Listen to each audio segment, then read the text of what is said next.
to Strength Reversed. It's Amy. Thank you so much for being here today. I'm happy to report that I am officially on winter break. And as I was waiting for break to start and I was scrolling through Instagram, as one does when they have papers to grade, I came across an ad for the Elvira Tarot deck, and I was very excited. Here was Elvira plugging her deck, and then I saw the cards and I was less excited. Has anyone else seen this deck? I saw the images and I just thought it wasn't giving Elvira. I thought the images could have been way more goth and dramatic and, you know, glamorous and cheeky, and it was just seemed pretty plain. I don't know what else to say about that. But let me know if you have opinions on that deck.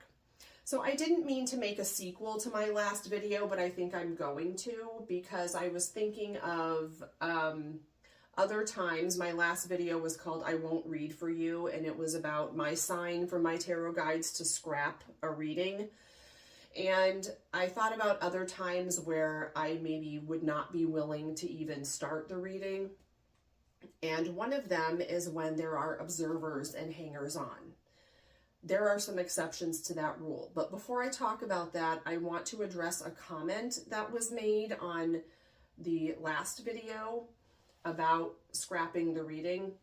And basically, I was talking about looking at cards that just felt overwhelmingly, I didn't even know where to start to read them, and I could just feel this pit in my stomach. It just was not a good situation, and these people maybe needed more help than they could get from a tarot reading.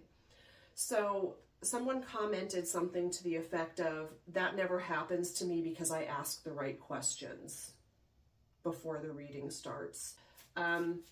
You can't always tell what's going on under there. Sometimes the cards give you more information, but sometimes you're not in a venue where you can pick and choose your querents. Unless Chuck Manson sits down across from you, you have to kind of offer the reading. Today I wanted to talk about observers. And again, there are exceptions to this rule. And in those environments where you are reading in public, maybe you're at a party and you were hired to read for a party, which to me sounds like a hellish nightmare. Or maybe you're at a fair or festival and you're just having readings that are open to the public. People go to those places with their friends and family, and they want to have fun with their friends and family. And so if Jane brings her ride or die Susie, they're probably going to want to experience that together. And sometimes these are places where people might not have thought that they were going to get a tarot reading, or maybe they've had no experience with the tarot, and you might be able to guide them to an innocuous 10-minute question like, how about a month ahead reading? And they're like, cool. Or sometimes they say, how about we'll read about this guy? He's bad news. But sometimes you might have to say, are you sure that you want me to say what the cards say in front of your mom or whoever's standing there? And that will give some people a clue to send mom to get a funnel cake. And some people are like, yeah, that's cool. But I don't love reading in public venues like that. I'm very introverted, and sometimes it's just a lot more energy than I can really take in one day. And plus, I really like to do big questions that people have thought about, or they have something weighing on their mind. And the King of Swords just fell onto the floor, for what it's worth.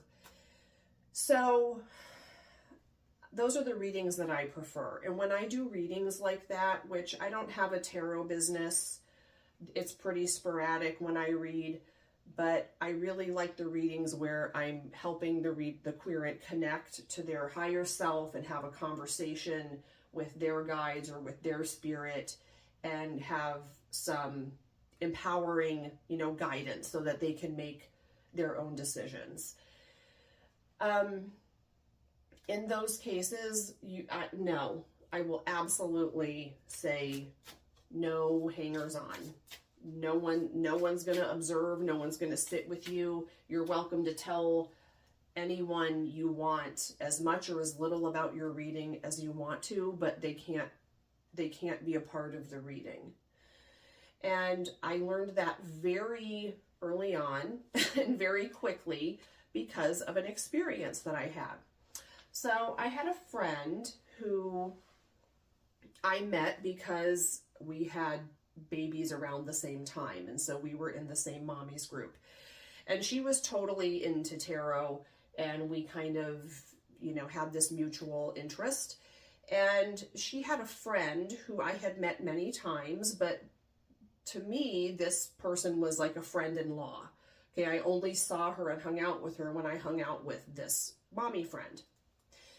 And my mommy friend was married, and this other friend had a long-term boyfriend that they had all been, the four of them had been the best of friends since middle school. So it was lots of background and lots of experiences and lots of issues and that kind of thing.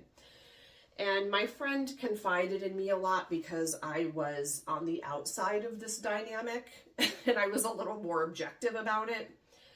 Anyway, she shows up at my house because at the time this friend and I lived in the same apartment complex. And so my friend came over and brought friend-in-law, and I thought nothing of it. And she's like, I really want to ask a question about something. Cool. Because this is her bestie for years and years. She's cool with her knowing anything.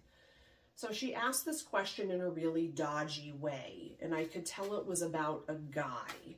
And I thought, why is she asking me this when her, if she doesn't want her friend to know, then she should just ask me when her friend's not here. But she acted like it was totally normal, and I lay out these cards, and I kept going, What kept popping into my head was best friend's boyfriend. That's strange. That can't be right. She would not have the temerity to be bringing this up if she was fooling around with best friend's boyfriend in front of her. But except she would have the temerity, and she did have the temerity. And eventually she came clean. This friend knew everything. And so they together were like, let's ask the cards. I don't know why people weren't punching each other in the face. I don't know why they were still friends. I don't know. It was a whole complicated dynamic that to me, I was glad I was not a part of. But I was not happy. And I let her know that that will never happen again. And next time I said what I should have done was just say exactly what I saw and let the cards, let the chips fall where they would, and let you deal with the fallout. I was pissed. And I really limited my tarot reading for her. I have more stories about this friend in tarot, but that is why I learned we don't do observers, because you just don't know about the dynamic. Friends and family bring their own dynamic into the room, and it's in the space with them. And I like to focus just on the querent and doing what's empowering for them and focusing on what they can control and where they can make changes or decisions. So do you allow observers? Let me know. And I guess I'm supposed to say like or subscribe and whatnot, but I'll talk to you guys later. Bye.